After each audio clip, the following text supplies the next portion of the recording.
जय भीम। कि अपनी वाणियों में वो असर पैदा करो, कि अपनी वाणियों में वो असर पैदा करो।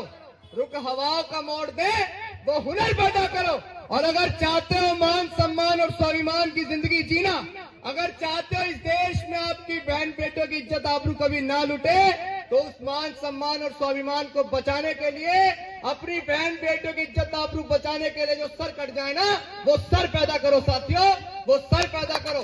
क्योंकि आज जो वर्तमान के हालात और जो वर्तमान की स्थिति है, जो किसी से नहीं छिपी है, बहुत सारे लोग आज बाबा साहेब अम्बेडकर के बच्चों को कमजोर आंक रहे हैं। अभी कुछ दिन बाद शौर्य दिवस आने वाला है। किसी ने मुझसे बोला कि तुम्हारे लोग कब के बहादुर हुए थे। किसी ने मुझसे बोला तुम्हारे लोग कब के बहादुर हुए थे। मैंने कहा भीमा गोरे गांव में हमने भगा भगा के मारे थे, हम तब भी बहादुर थे, हम आज भी बहादुर हैं और हम कल भी बहादुर रहेंगे। ये देश हमारा है, इस देश को हमारे महापुरुषों ने अपने खून पसीने से सींचा है।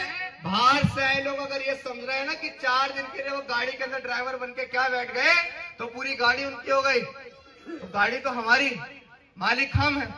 अगर ड्राइवर ही अच्छी नहीं लगेगी तो लात मार के भगा देंगे। और ऐसा आप तमाम लोगों को करना पड़ेगा। अब वो लोग जो लोग जिनके दरवाजों पे कभी हमारे बड़े अपनी पगड़ी लेके जाया करते थे दीवान जी, और वो लोग हमारे बड़ों की दरवाजे पे लात मार के पगड़ी पे उन्हें भगा दिया करते थे, और आज जब वही चमार का, वाल्मीकि का, कोरी, कुर्मी, पासी, धोबी, दानो, गहीर, गडरिया, गुर्जर, जाट, नाई, यादव, तेली, कुमार, महार, पटेल, उन तमाम जातियों के लोग, वो नौजवान जब उनके दरवाजों से मोटरसाइकिल लेके गुजरते हैं, बुलेट पे जय भीम लेके गुजरते, तो उनके पेट में दर्द होता है। और ये परिवर्तन करने के लिए मैदान में उतरे हैं।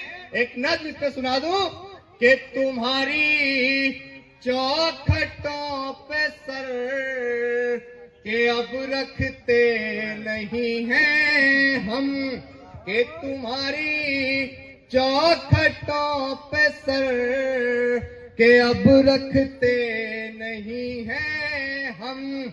ये बात मैं उनको कह रहा हूं जिनके पुरखों ने कभी हमारे पुरखों को मान सम्मान से खाट पर भी नहीं बैठने दिया, जिनके पुरखों ने कभी हमारे पुरखों को सम्मान से पानी भी नहीं पीने दिया।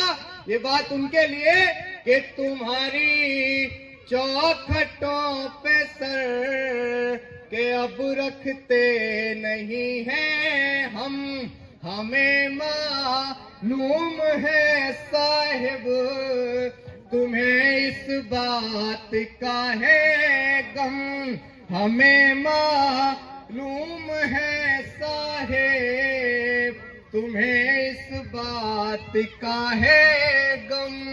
और तुम्हारी तोपवर बंदूकें हमको क्या डराएंगी, कि तुम्हारे बाप के भी बाप से डरते नहीं हैं हम, कि तुम्हारे बाप के भी बाप से डरते नहीं हैं हम, कि हम अम्बेडकरवादी है बेटा, कि हम अम्बेडकरवादी है बेटा। इस दिन औकात पे आ गए ना तो तुम्हारी सारी गर्मी झाड़ देंगे। और बाबा साहेब को गाली मत देना दोबारा, वरना हम भी कानून भूल गए ना तो जितनी तुम्हारी लंबाई है उससे दुगना जमीन में गाड़ देंगे।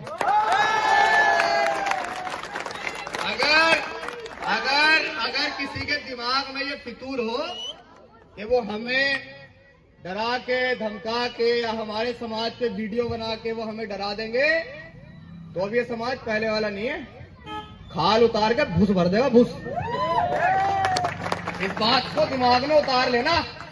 और ये बात जो भी मैं कह देता हूं, ये सब आपके बलबूते पे तो कह देता हूं, मेरे को 4 हाथ पर थोड़ा ही है, लेकिन आपने मुझे वो ताकत दी, आपने मुझे वो मजबूती दी कि आपका भाई आज घर से बड़े हौसले के साथ निकलता है। और यकीन मानिए अगर किसी एसपी ने गलत किया, अगर किसी एसडीएम ने गलत किया, दरोगा की तो बात छोड़िए, मैं यकीन से विश्वास दिलाता हूं आपके वो भी हाथ जोड़ के खड़े हो जाते हैं। ये आपने ताकत दी मुझे। मैं ये कहता हूं कि मैं कोई गुंडा बदमाश नहीं हूं, ना मैं कोई बहुत बड़ा बदमाश हूं, ना मैं कोई बहुत बड़ा गुंडा हूं। लेकिन अगर कोई अपने आप को ये समझता हो कि बहुत बड़े बदमाश है, गुंडन के समाज पर शोषण कर देंगे, तो आपका भाई डरता नहीं किसी से। ना हम किसी चीज से कमजोर हैं, हम तो लट से भी मजबूत हैं। हमारे समाज की संख्या भी ज्यादा है, और एक कहावत कही है किसी ने कि जितने उनके लोग हैं इतने तो हमारे यहाँ बच्चे हैं। जितने उनकी संख्या है ना, इतनी तो हमारे बच्चों की संख्या है। लेकिन आप नौजवानों को यह समझना पड़ेगा, आपको यह समझना पड़ेगा कि बाबा साहेब अम्बेडकर क्या चाहते थे। आपको यह समझना पड़ेगा कि मान्यवर काशीराम साहब क्या चाहते थे। आपको यह समझना पड़ेगा कि फूले, पेरियार, ललई, उन सब का मूवमेंट क्या था। आप लोगों को पढ़ना पड़ेगा। आप लोग देखते हैं ना कि अभिषेक के अंदर एक ग्लैमर है, वही गाड़ियों से चलता है, उसके अंदर एक ग्लैमर है, वो शायरियां मारता है, उसके साथ लोग चलते हैं। मैं पैदा हुआ जब से नहीं है मेरे साथ ये लोग। मैंने भी आपकी तरह अपने घर से अकेला निकल के इस मूवमेंट के लिए पढ़ाई पढ़ी, और मैं आज भी कहता हूं कि मैं बाबा साहेब अम्बेडकर के बारे में पूरा नहीं जानता हूं, लेकिन मुझे इतना पता है कि मेरे समाज के ऊपर कहीं भी शोषण होगा, मेरे समाज के ऊपर कहीं भी अत्याचार होगा, मैं उसको देखकर अपने घर में नहीं बैठूंगा। जो लोग ये समझते हैं कि आप यहां रहते हैं और यहां रह के छत्तीसगढ़ की आप आवाज उठा रहे हैं और आपके पड़ोस में आपकी बहन की, आपकी बेटी की इज्जत लुट रही है, ये मिशन है, तो आप गलत फहमी में जी रहे हैं। ये मिशन नहीं है। ये शायरियां, ये ग्लैमर, ये तमाम चीजें अपनी जगह है, लेकिन असली मूवमेंट क्या है? आप ये देखिए कि आपको साजिशों के तहत, षड्यंत्रों के तहत टुकड़ों में बांटा गया। वो 6743 जातियां जो इस देश की मूल निवासी थी, जो आज भी इस देश की मूल निवासी हैं, आप ये देखिए जिनकी जनसंख्या देश में ज्यादा है, शोषण भी उनका ज्यादा है। जिनकी जनसंख्या इस देश में ज्यादा है, गुलामी का जीवन भी वही काट रहे हैं। तो आप मुझे ये बताओ नौजवानों कि हमारे बड़ों ने जो किया, हमारे बड़ों से जो गलतियां हुई, क्या वो गलतियां भी आप लोग दोहराओगे? क्या वही गलतियां आप भी दोहराओगे? क्या आप भी चाहते हो कि आपके बच्चे जो है वो जंजीरों में जकड़े हुए पैदा हो? क्या आप भी चाहते हो कि आपके बच्चे को स्कूल के अंदर टंकी से पानी पीने पर या मटकी से पानी पीने पर उसकी इतनी बेरहमी से पिटाई की जाए कि इलाज के दौरान उसकी मौत हो जाए? अगर आप ये सोचते हैं ना कि 50 गज का मकान आपने खरीद लिया है, एक गाड़ी आपके पास आ गई है, जेब में अच्छे पैसे हैं और नौकरी लग गई है, तो आप ये समझ रहे हमसे बड़ा धन्ना सेठ कोई नहीं है, तो भाई ये प्रॉपर्टी बाबा साहेब अम्बेडकर की है, आपकी नहीं। अगर आप इस भूल में हैं कि नौकरी और ये प्रॉपर्टी ये सब आपकी है, तो आप भूल में हैं।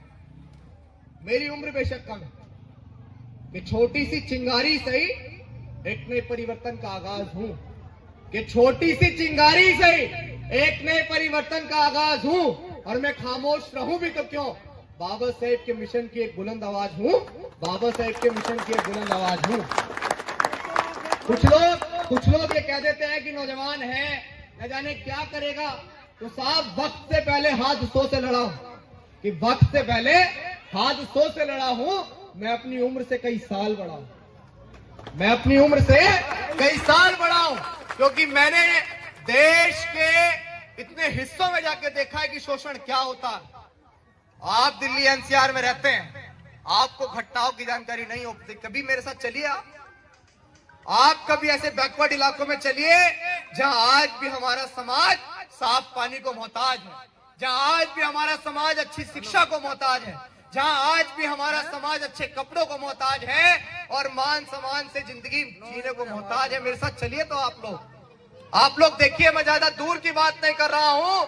आप बुलंदशहर जिले के भी बहुत सारे ऐसे गांव हैं, आप मेरठ जिले के बहुत सारे ऐसे गांव हैं, राजस्थान, मध्य प्रदेश की तो बात ही छोड़ दीजिए। कभी चल के देखिए,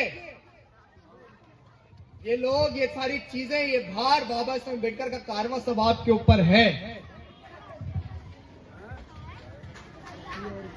देखिए, बहुत सारे लोग कहते हैं, मुझसे वो एक पत्रकार ने पूछा था कि आप इतना तेवर में क्यों रहते हो? भैया आपकी शायरियां होती हैं वो भी तेवर में, आप एक अलग अंदाज में वीडियो बनाते हैं। बाबा साहेब अम्बेडकर ने तो कभी नहीं कहा भाई उस समय परिस्थितियां कुछ रही होंगी, नहीं रही होंगी। हमने पत्रकार को एक छोटा सा जवाब दिया कि भाई जिस तार में करंट नहीं होता दीवान जी, उस पे लोग कपड़े सुखा लिया करते हैं। तो हम वो तार नहीं बनना चाहते जिस पे लोग यूं ही कपड़े सुखा ले। करंट लगना तो चाहिए। अगर कोई हमें छुए तो उसको करंट तो लगना चाहिए, नहीं लगना चाहिए? बताओ। ये जो हमारे पुरखों ने साहब, वो भी हम सह लेंगे। किसी ने मुझसे बोला, ये बात मैं एक नज्म सुना देता हूं जो लोग हमें कमजोर समझते हैं, कि अब बहुजन किसी से न कम साथियों, हो भारतीय संविधान से है ये दम साथियों। ये भारत का संविधान, इसको बनाने के लिए बाबा साहब अम्बेडकर ने बहुत संघर्ष किया। अगर अभिषेक ग्रामर के साथ कुछ बोलता है तो पहले पढ़ता भी, ये नहीं कि यूं ही हवा में कुछ भी बोल दिया, पहले पढ़ते हैं ना। आप वीडियो देखते हैं हमारी के भाई टोल पे 250-300 पुलिस वाले रोक रहे हैं और अभिषेक भैया की तरह बनना है ना। ये सारी चीजें मन में आती है ना कि अभिषेक भैया की तरह बनना है, और जैसे इन्हें पुलिस रोक रही हमें भी रोक रही। अगर पढ़ के नहीं जाओगे तो लपेट देगी, याद रखना। सच बता रहे हैं, अगर पढ़ के नहीं जाओगे तो लपेट देगी। हम तो पढ़ के जाते हैं, और जब वो हमसे इतनी आवाज में बात करते तो हम उससे इतनी आवाज में बात करते हैं, क्योंकि हमारे पास ज्ञान है, और ज्ञान के आगे तो अच्छों की नहीं चली। बाबा साहब अम्बेडकर के अंदर ज्ञान ही तो था। जब तो उस सदी में जब हमारे लोगों को सम्मान से पानी भी नहीं पीने दिया जा रहा, जिस तालाब में पशु पानी पी सकते थे हमें पानी नहीं पीने दिया जा रहा, हमारे बाप से संविधान लिखवाया उन्होंने, क्योंकि ज्ञान नहीं था उनके अंदर और हमारे अंदर ज्ञान था। और जब तक आपके अंदर ज्ञान नहीं होगा, जब आप किसी से लड़ाई भी नहीं लड़ सकते हैं। बताओ मैं कितना हल्का सा दिख रहा हूं आपको, बताओ दिख रहा हूं नहीं दिख रहा हूं? लेकिन अपने जूते से अच्छे को पानी पिलाना जानता हूं, क्योंकि ज्ञान है मेरे पास। अगर है किसी की हिम्मत और औकात तो आओ करो डिबेट, हम बताएंगे हम क्या है, क्योंकि हमारे पास ज्ञान है और आप लोगों को भी ज्ञान की प्राप्ति करनी पड़ेगी। बाबा साहब अम्बेडकर को पढ़ना पड़ेगा, मान्यवर काशीराम साहब के मिशन को पढ़ना पड़ेगा। मान्यवर काशीराम साहब ने कहा कि राजनीति चले या न चले, लेकिन सामाजिक परिवर्तन की लड़ाई नहीं रोकनी चाहिए। तो अब बताओ, सामाजिक परिवर्तन की जो लड़ाई है वो बहुत अहम है। सामाजिक परिवर्तन क्या है भाई? बहुत लोग कह के चले जाते हैं कि सामाजिक परिवर्तन कीजिए, आखिर सामाजिक परिवर्तन क्या है? जितना मैंने समझा है वो मैं आप लोगों को बताता हूं कि सामाजिक परिवर्तन क्या है। असल मायने में सामाजिक परिवर्तन तो ये है कि मेरे समाज का व्यक्ति किसी भी पार्टी में है, चाहे मेरी सबसे विरोधी पार्टी भाजपा में भी है, और अगर वो शोषण का शिकार है ना भाई, तो मैं उसकी मदद करने जाऊंगा। ये सामाजिक परिवर्तन है।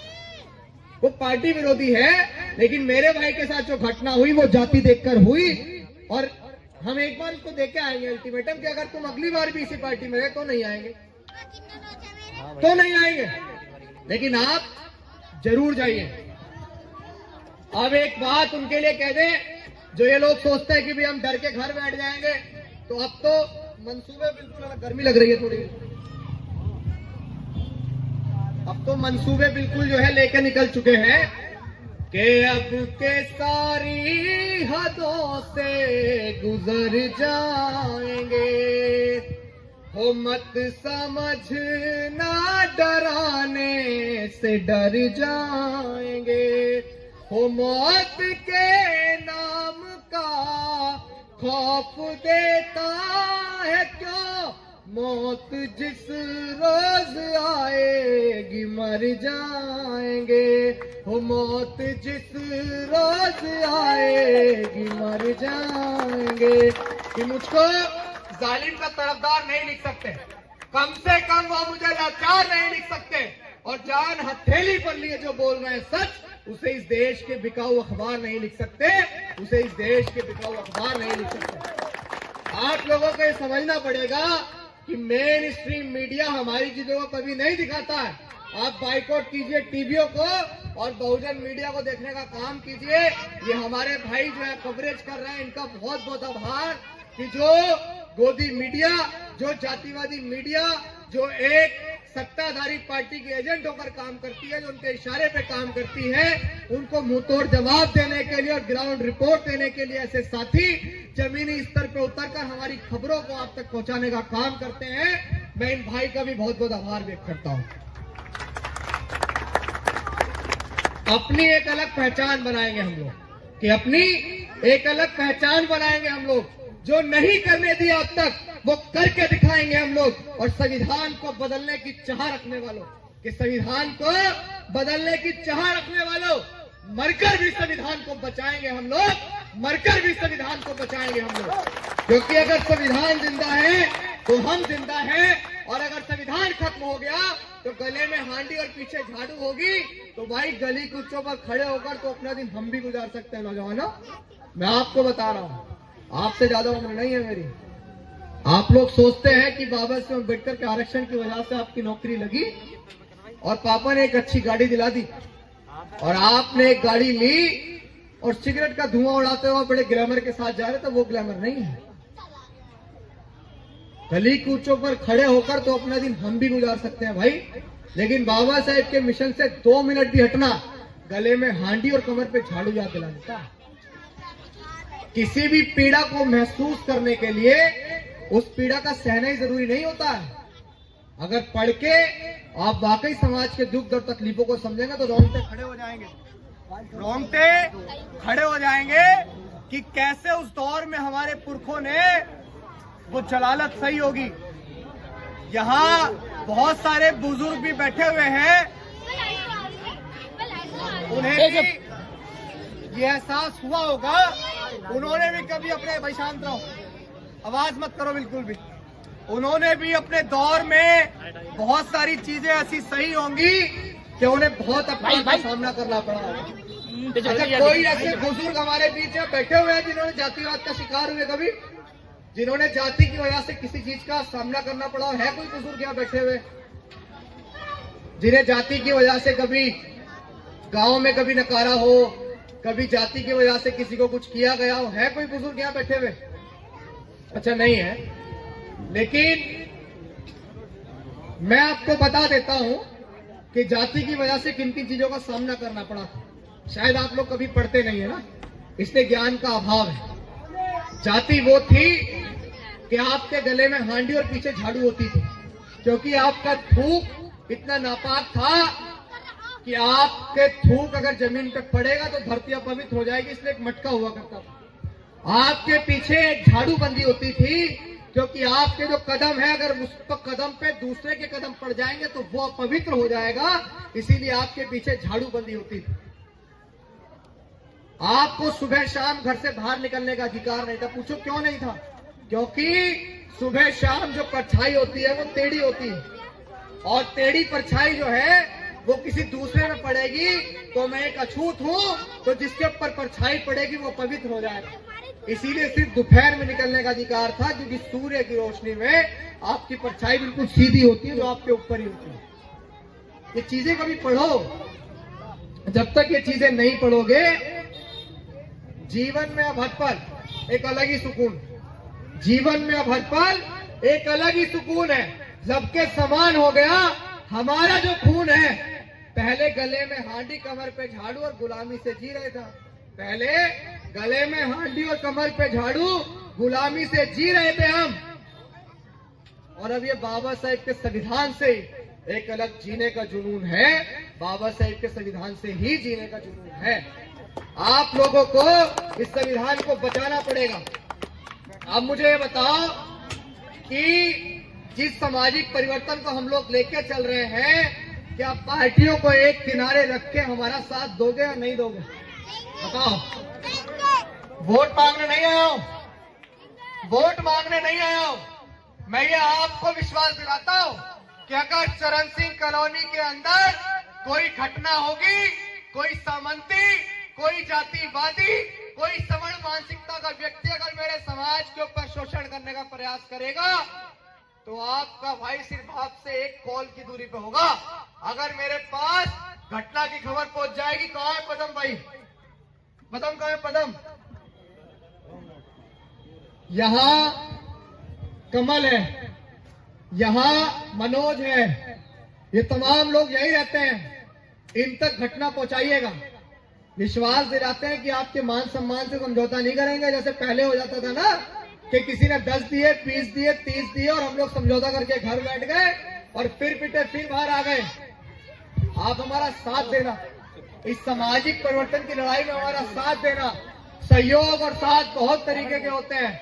कोई तन से साथ देता है, कोई मन से साथ देता है, कोई धन से साथ देता है, और एक बहुत बड़ी चीज, कोई लाइसेंसी गन से साथ देता है। साथ तो सबका चाहिए, साथ सबका चाहिए। तो जिन्होंने ये प्रोग्राम कराया उन सभी का बहुत बहुत आभार और धन्यवाद। कुछ शायरी मैं आप लोगों के बीच सुना देता हूं, उसके बाद अपनी बात खत्म करूंगा क्योंकि समय बहुत हो रहा। कि आडंबरों से मैं दूर रहता हूँ, हो पाखंडियों से मैं दूर रहता हूँ, हो जिसने हमको दिया आजादी, मैं उस अम्बेडकर को बाप कहता हूँ, मैं उस अम्बेडकर को बाप कहता हूँ। कुछ माफी वीर भी आज अपनी वीरता के किस्से सुनाते हैं, कुछ सावरकर के पूत भी आज अपनी वीरता के किस्से सुनाते हैं। तो असली वीरता तो वो थी जिसने देश के दुश्मन को, जनरल डायर को उसके घर में उसके मारा था। बताओ इससे बड़ी वीरता कोई होगी? जिनका नाम था उधम सिंह, जिन्होंने जलियांवाले बाग हत्याकांड का बदला लिया। कि अम्बेडकर वादियों से कहना चाहूंगा, जो बाबा साहब अम्बेडकर को मानते हैं उनसे कहना चाहूंगा कि अपने घर में इज्जत और लठ दोनों तैयार रखो। जो जिसके लायक हो तो चुपचाप दे दिया करो। जो आपके साथ इज्जत के साथ आए उसे इज्जत दो, और जो आपके साथ ज्यादा ऊंची आवाज में आए तो लट तैयार रखो और सूद दो।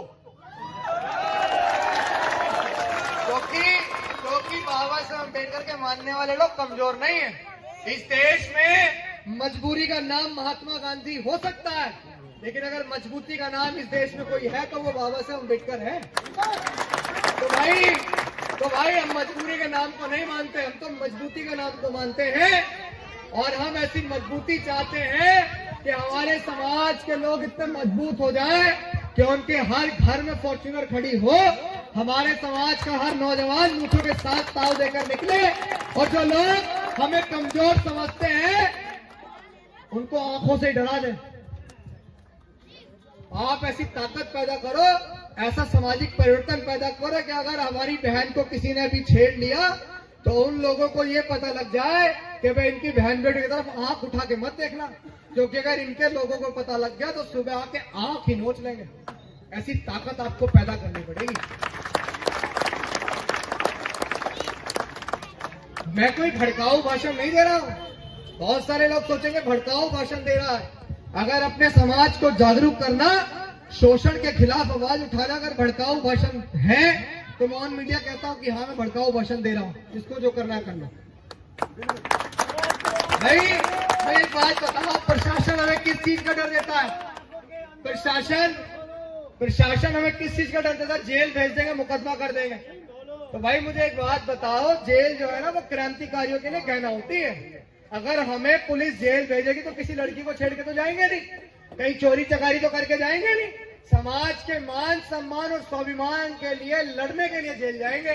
तो ऐसी जेल तो मुझे एक बार नहीं 1000 बार स्वीकार है। अगर आपके लिए लड़ते हुए मुझे जेल जाना पड़े तो एक बार नहीं 1000 बार स्वीकार है। करवा दो जेल के, फांसी करवा दो। अगर मेरे मरने से मेरा समाज जाग जाए तो आज मरवा दो। आज मेरे मरने से समाज में सामाजिक परिवर्तन आता हो तो आज मरवा दो। भाई मौत कल आती हो, आज आ जाए, लेकिन मान सम्मान और स्वाभिमान से समझौता नहीं करेंगे, बिल्कुल नहीं करेंगे। एक इंटरव्यू देखा होगा,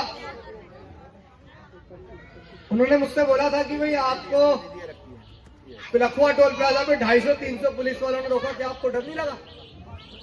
भाई इतने पुलिस वाले, मैंने कहा डर किस बात का? तो बोलते हैं कि आपके समाज के लोग अगर एक दरोगा को भी देख लें तो खाट से उतर के नीचे बैठ जाते हैं। यकीन मानिए उस बात से मुझे तकलीफ भी हुई, लेकिन मैंने उसको जवाब भी दिया। मैंने कहा कि हमारे बड़ों ने जो किया वो किया, लेकिन अब हमारे समाज का 16, 17, 18 साल का नौजवान भी एसडीएम की आंखों में आंखें डाल के बात करता है, क्योंकि वो पढ़ रहा है, क्योंकि वो शिक्षित हो रहा है। और मैं अपने नौजवान साथियों को भी ये बता देता हूं कि ये जो वर्दी है ना, ये वर्दी हमारी सुरक्षा के लिए बनी है। सरकारें हम बनाते हैं वोट देके, सरकार हमारी नौकर होती है और पुलिस सरकार की नौकर होती है। तो पुलिस तो हमारी नौकर की भी नौकर है, तो डरना किस बात का? नौकरों से कोई डरता है क्या? नौकरों से कोई डरता है? नौकरों को तो हम हुक्म कहते हैं, हुक्म।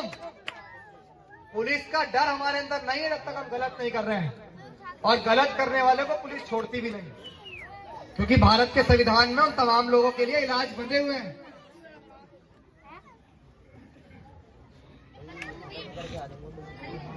आप एक मुझे पदम भाई कहां को बुलाते हैं,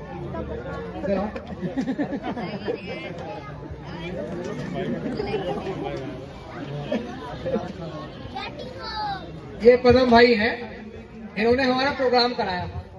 देखो, हो सकता है इस भीड़ में कुछ अलग लोग भी खड़े हों, तो ये समझ लेना कि अगर कभी पदम को कोई दिक्कत आई तो दिक्कत अभिषेक को आएगी, और अगर अभिषेक को दिक्कत आएगी तो पूरी चरण सिंह कॉलोनी को दिक्कत आएगी, याद रखना। इसीलिए इनको कोई दिक्कत नहीं आनी चाहिए। ये मैं आपको नहीं कह रहा, आपके बीच कुछ ऐसे भी लोग खड़े होंगे जो टारगेट करेंगे पदम को कि भाई इसने ऐसा प्रोग्राम करवाया। तो मैं फिर बताता हूं कि अगर पदम को हवा भी लगी तो हवा पूरी चरण सिंह कॉलोनी को लगेगी, याद रखना।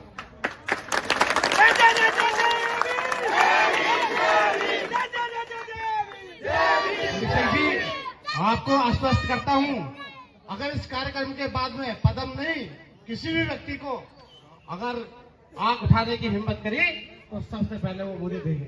चलिए, धन्यवाद। बस यही चाहता हूं। हालांकि जो पीछे से वार करते हैं ना, उनका ही काम होता है ऐसा। भाई जो लोग सामने से वार करेंगे उनकी तो हिम्मत ही नहीं है। हाँ, अगर किसी का दिमाग खराब हो तो टाइम रख के आमने सामने का पाला खींच लो, दिखाई था किसने? अब आप लोग एक चीज समझिए कि इस मूवमेंट को पढ़िए। एक किस्सा आपके बीच शेयर करूंगा, उस किस्से के बाद अपनी बात खत्म करूंगा। और इस किस्से को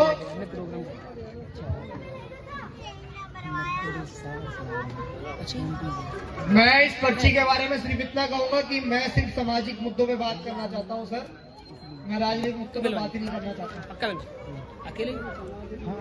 लेकिन हाँ, मैं इतना जरूर कहूंगा कि जो आपके शोषण में, जो आपकी, ये तो सर एक बहाना है। अगर इसी में दिक्कत होती मध्य प्रदेश तो बहुत सारी जगह जब उससे अलग पार्टी की सरकारें बन रही है तो नहीं बनती।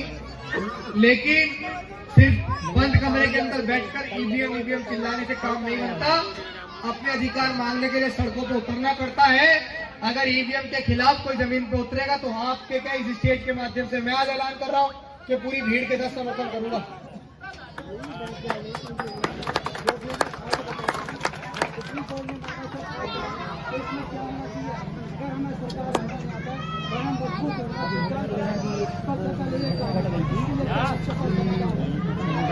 अच्छा, मेरे पास क्या समाधान है?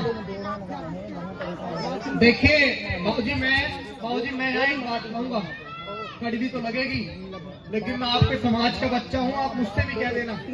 क्या जो लोग चुनाव लड़ रहे हैं, जो लोग सत्ता में आना चाहते हैं, इसके लिए वो लड़ाई लड़ेंगे या मेरे जैसा व्यक्ति जो अभी चुनाव नहीं लड़ सकता वो लड़ाई लड़ेगा? बताओ भाई, आप लोग बताओ, कौन लड़ाई लड़ेगा इसके लिए?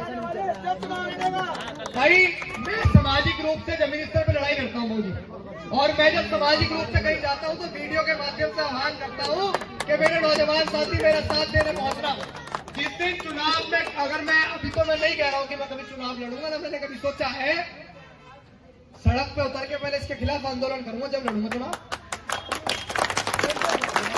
हमारी जो पार्टी है ना, अगर हमारी पार्टी की नेता या हमारे पार्टी के जितने भी नेता है ना, निकल के ये कहते हैं हम चुनाव ही नहीं लड़ेंगे अगर ईवीएम को देखे, किसका बाप भी करा दे ईवीएम से चुनाव।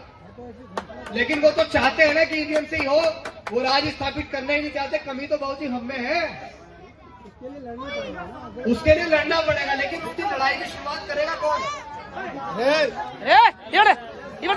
बहुत ही मैं शुरुआत किस चीज की कर रहा हूँ? शुरुआत आपके मान सम्मान की कर रहा हूँ, शुरुआत उनकी कर रहा हूँ जो आपसे ऊंची आवाज में बात करते हैं। मैं सामाजिक परिवर्तन की बात कर रहा हूँ, राजनीतिक परिवर्तन नहीं, क्योंकि जिस समाज के अंदर सामाजिक परिवर्तन नहीं होता है ना, वो कभी राजनीति में स्थापित हो ही नहीं सकता। राजनीतिक परिवर्तन है, सामाजिक परिवर्तन है। अगर ये नहीं होगा तो हम बिल्कुल गुलाम बन जाएंगे। सरकार खत्म कर दिया, सारे प्राइवेशन कर दिया। बाबूजी ये बात तो मैं कहता हूँ, ये बात नेताओं से कहिए ना, जब नेता आएंगे उनसे कहिए। देखो ये भी सामाजिक क्रांति है, सामाजिक आंदोलन नहीं होगा, जन आंदोलन नहीं होगा, तब तक कुछ होने वाला नहीं, चाहे कोई कितना जो। अच्छा, अगर समाज मुझे याद करेगा कि ईवीएम के खिलाफ भैया आप लड़ाई लड़ो, तो मैं बाबूजी आपको जवाब देता हूँ कि हम ईवीएम के खिलाफ भी लड़ाई लड़ेंगे, ठीक? लेकिन अगर कोई कुछ कहेगा हमसे, कोई नेता कोई इस पे आवाज उठाएगा, जब तो हम जाएंगे। अभी एक दिन में मुझे बताओ कि हमारी पार्टी के नेता कभी मंच को जमीन पर उतरे हो ईवीएम के खिलाफ? बताओ, उतरे कभी? सरकार में कोई भी बैठा हो, अगर सड़क हमारी होगी ना तो फैसले भी हमारे होंगे। लेकिन फैसले जब भी तो होंगे जब समाज की बात करना होगा और इस सड़क पर जाएंगे। चलिए बाबूजी, इसके बारे में हम बात जरूर करेंगे, जरूर बात करेंगे, जरूर, ठीक है बाबूजी? आपकी बात रखी जाएगी, अहम है। 2-4 शायरी हो जाए, कड़क सिंह बैठे हो अपनी बात। एक किस्सा सुनाऊंगा भाई, मैं आप लोगों को एक किस्सा सुना देता हूँ। वो कहाँ है प्रिंस? यहाँ मौजूद था अभी, इधर आ जाओ।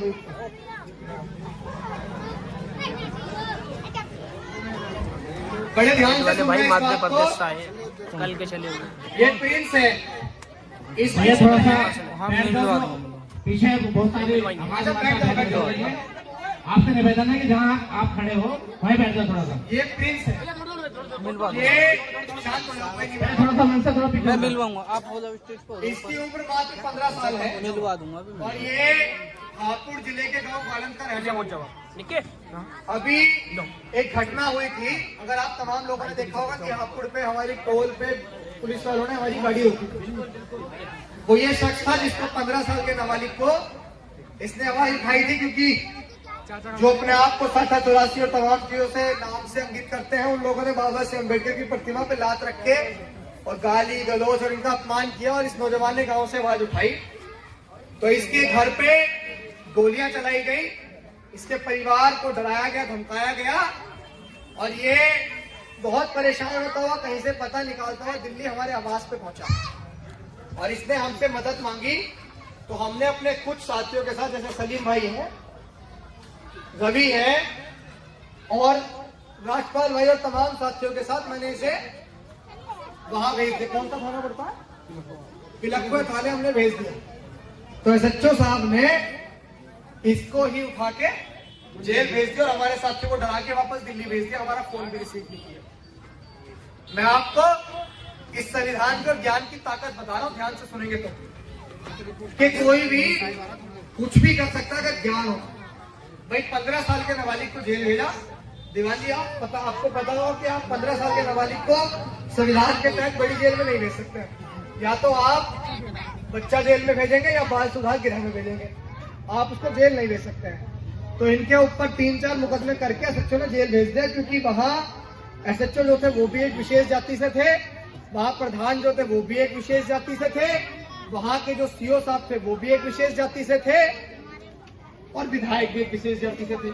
तो उन्होंने सोचा कि इनको जेल भेजने के लिए कोई आवाज उठाने नहीं आए, और हमारे दिमाग की हिल चुकी थी कि हमसे एसएचओ ने कहकर उसको बुलवा लिया और जेल भेज दिया। इनकी मम्मी के फोन आ रहे हैं, वो रोते हुए हमसे बात करी कि हमारा बच्चा जेल चला गया।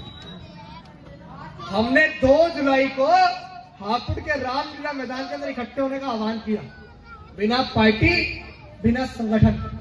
मैं सामाजिक ताकत बता रहा हूं आपको, बिना पार्टी और संगठन की ताकत के हमने 2 जुलाई को हापुड़ के रामलीला मैदान के अंदर इकट्ठे होने का आह्वान किया। एक छोटा सा वीडियो जारी किया, छोटा सा वीडियो, जिसमें हमने बोला था कि भाई 2 जुलाई को मैं हापुड़ के रामलीला मैदान पहुंचूंगा और वहां से अपने तमाम साथियों के साथ एसएसपी कार्यालय का घेराव करूंगा। और यकीन मानिए, वीडियो बनाने के 1 घंटे बाद से ही जो एसएचओ हमारा फोन भी नहीं उठा रहा था, तो एसएचओ में फोन करके पता क्या कहता है कि भाई साहब हमसे गलती हो गई, और हम खुद आ जाते हैं दिल्ली, आपसे बैठ के बात कर लेते हैं, आप आइए मत, उसके ऊपर जितने भी मुकदमे लगे हैं वो वापस ले लेंगे, हमसे गलतियों की माफ कर दीजिए। तो ये ताकत संविधान की थी ना, मैं थोड़ी लड़ सकता हूँ दिल्ली पुलिस से, लेकिन मैंने ये कहा कि अब तो समय निकल गया और मैंने वीडियो के माध्यम से अपने समाज को जुबान दे दी है कि मैं 2 जुलाई को एसएसपी कार्यालय पहुंचूंगा तो पहुंचूंगा। मैंने अगर जुबान दी तो जान दी, क्योंकि मेरी जुबान ही मेरी कीमत है, मैं कोई पैसे वाला नहीं हूं। अगर मैंने जुबान दी कि मुझे चरण सिंह कॉलोनी आना है तो आना है, अटकलें बहुत लगी लेकिन आया बहुत जरूर आया। लोगों ने कहा कि परमिशन नहीं मिल रही, मैंने कहा बात करो, किसी और से बात करो, क्योंकि वीडियो जारी हो चुका था। और जहां मैंने जुबान दी वहां मैं पहुंचा हूं अभी तक। उसके बाद मैं अपने घर से निकला और एलआईओ एक होती है, उनकी मेरे पास कॉल पे कॉल आ रहे हैं कि जी आप कितने लोगों के साथ आ रहे हैं। मैंने कहा जी लोग 10 भी हो सकते हैं, 10,000 भी हो सकते हैं, आप बताओ। कह रहे जी आपका इंतजार कम से कम 3 से 4,000 लोग कर रहे हैं रामलीला मैदान के अंदर। मैंने कहा तो कमाल हो गया भाई, इतने का अंदाजा तो हमने नहीं लगाया था, अब इतने अगर वहां इकट्ठा हुए तो आप संभालो, हम क्या करें, गलती तो आपकी है। तो उन्होंने बोला कि अभी अभी जिला मजिस्ट्रेट के द्वारा हापुड़ के अंदर धारा 144 लगा दी गई है आपको रोकने के लिए, अगर आप आएंगे तो मुकदमा करके जेल भेज देंगे। मैंने कहा एलआईओ साहब आप अपने अधिकारियों को बता देना कि जब अभिषेक ने जुबान दी है कि वो आएगा तो आएगा, अब चाहे आप मुकदमा करो या फांसी, मुझे किसी का बाप भी रोक सकता है। और मैं अपने तमाम साथियों के साथ पहुंचा। हालांकि वो रात आप यकीन मानिए मेरी जिंदगी की, मेरे अभी तक की आंदोलन की सबसे कठिन रात थी, क्योंकि सामने पूरा जिले का प्रशासन मेरी ताक में बैठा था और मेरी जुबान थी कि अपने लोगों के पास पहुंचूं। तो दोपहर 12 बजे हम अपने घर से निकले, अपने आवास से निकले, पुलिस के लगातार फोन आ रहे थे, हमने अपने फोन बंद कर दिए कि हमें तो पहुंचना ही है। लेकिन पुलिस जो है ना वो बहुत ज्यादा जो है समझदार होती है, उनके पास बहुत सारे साधन होते हैं, फोन ट्रेस करना, ये करना। दीवान जी मौजूद है, इन्हें पता होगा। तो उन्होंने हापुड़ के टोल प्लाजा में इतनी मशक्कत से पुलिस लगाई हुई थी कि एक परिंदा भी अगर वहां से जा रहा था तो वो चेक कर रहे थे कहीं अभिषेक जाटव तो नहीं है, कहीं अभिषेक जाटव तो नहीं है। और जैसे ही हमारी गाड़ियां वो टोल पर पहुंची, एकदम वो बिना खाकी के जो होते हैं, क्या बोलते हैं उन्हें, सिविल में एलएसजी वाले जो भी होते हैं, वो लोग एकदम कूद के बढ़े हमारी गाड़ी पे। और हमारे ड्राइवर साहब नए थे, कहाँ हमारे ड्राइवर साहब उस समय नए थे, तो उन्होंने तुरंत एकदम दरवाजे खोल दिए और हमें पुलिस ने अरेस्ट कर लिया। अरेस्ट करने के बाद बंद कमरे की बात किसी को नहीं पता, वीडियो सबने देखी, वो बंद कमरे की बात मैं यहाँ बता देता हूँ। एक बहुत बड़ा वो बना हुआ था हॉल, और उस हॉल के अंदर हमें लेके गए तमाम साथियों के साथ, और पुलिस ने हमें ऐसा करके हाथ भी नहीं लगाया। और अंदर ले जाके जब हमने टेबल पे देखा तो चाय, समोसे, नमक पारे और तमाम तरह का नाश्ता रखा हुआ था। कभी हुआ ऐसा कि पुलिस किसी को ले जाकर नाश्ता कराए? ये ताकत इस संविधान ने दी है, क्योंकि हम लोग गलत के खिलाफ लड़ने जा रहे थे ना। तो वो मुझसे बोले कि अभिषेक जी आप जो भी लेके आए वो हमें दे दीजिए, एसएसपी के पास मत जाइए। मैंने कहा पहले नाश्ता करेंगे उसके बाद बात करेंगे, जब आपने लगाया हुआ है, क्योंकि भूख तो लगी थी। तो हमने पहले नाश्ता किया, फिर हमने बोला कि एसएचओ साहब आप हमारी एसएसपी साहब से मुलाकात करा दीजिए, मैं वहां पर दिल्ली चला जाऊंगा। कह रहे कि देखो जो लिखित में वो हमें दे दो, एसएसपी साहब यहाँ है नहीं। मैंने कहा एसएसपी साहब के पैरों तले जमीन हिली पड़ी और तुम कह रहे हो एसएसपी साहब मौजूद नहीं। इतना प्रशासन लगाया हुआ है, धारा 144 लगा दी, एसएसपी कहाँ चले जाएंगे? कहीं चले जाएंगे देवन जी ऐसे में? तुरंत बात कराई और एकदम हमसे एसएचओ बोला कि अभी तुम्हारे ऊपर 2 मिनट में मुकदमा कर देंगे, जेल भेज देंगे। मैंने कहा मुझे डरा होना एसएचओ साहब, डरे हुए तुम खुद हो, जब भी मुझे एसएसपी के पास जाने से रोक रहे हो। अगर तुम डरे हुए नहीं होते तो बाहर ही मुझे लपेट देते, अंदर लेके नहीं आते, क्योंकि गलत किया है तुमने, तुम मुझे उंगली भी नहीं लगा सकते। और उसके बाद वार्तालाप हुई, हमने नाश्ता किया और करने के बाद इसके ऊपर से सारे मुकदमे भी हटे। SHO और एक चौकी इंचार्ज को आपका भाई सस्पेंड करा के आए, ताकत आपने की। अगर शायद मैं डर जाता या डर के घर बैठ जाता या मुकदमे के डर से घर बैठ जाता तो शायद न इसको न्याय मिल पाता और न उन अधिकारियों को सबक मिल पाता जो लोग ये सोचते हैं कि इनका समाज कमजोर है। आप लोग कमजोर नहीं, आप वीर उधम सिंह के वंशज, आप बाबा साहेब अम्बेडकर के वंशज, आप ऐसे वीर हैं जिन 528,000 की पेशवाओं की सेना को धूल चटाई थी। जो लोग आज कहते हैं कि 56 इंची का सीना हमारा है तो वो लोग झूठ बोलते हैं।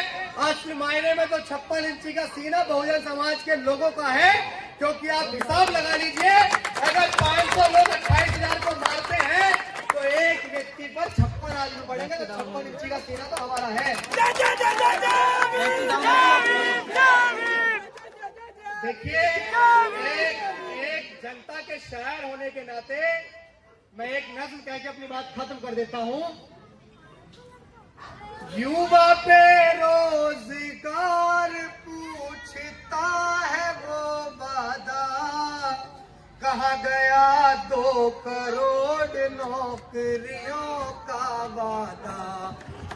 भाई मैं जन शायर हूं तो मैं सवाल करूंगा इस देश की सत्ता से कि युवा पे रोजगार पूछता है वो वादा, कहाँ गया 2 करोड़ नौकरियों का वादा।